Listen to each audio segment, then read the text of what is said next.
Every day, we are bombarded on all platforms of media with personal stories that span the continuum from the embarrassing and the trivial to the dire and the critical.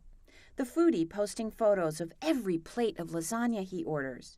The Iranian blogger describing the shooting death of Nida Aga Sultan.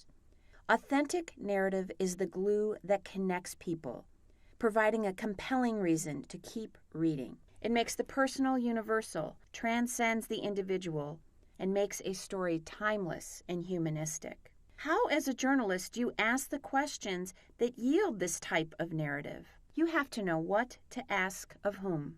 First, you need to understand that every piece of journalism requires a trifecta of sourcing. If you picture the reporting process as depicted by a triangle, one side will be official sources, another side will be overview sources, and a third side will be unofficial sources. All three components are necessary in every well-reported piece. The first side has official sources. Those are the people with titles and expertise who own the company, are spokespeople for the movement. They tell you the numbers and the answers to how much, how many, where, when, and who. A second side of the triangle includes overview sources. Academics, consultants, authors, who are not directly connected as stakeholders but have knowledge of the big picture. Yet it is the third side of the trifecta, unofficial sources, who hold the power of the individual's insight.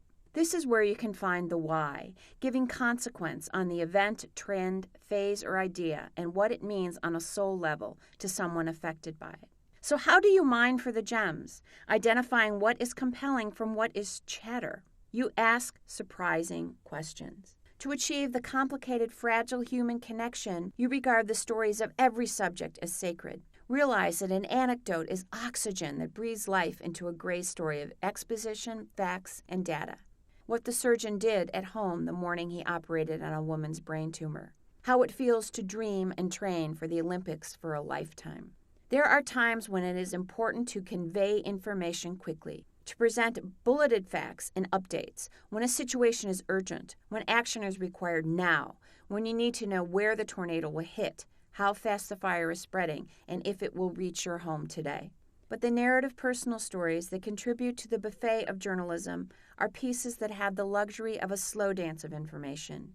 It is this artful solicitation of story that will make the journalism memorable and will deliver the narrative bond that will connect us to each other.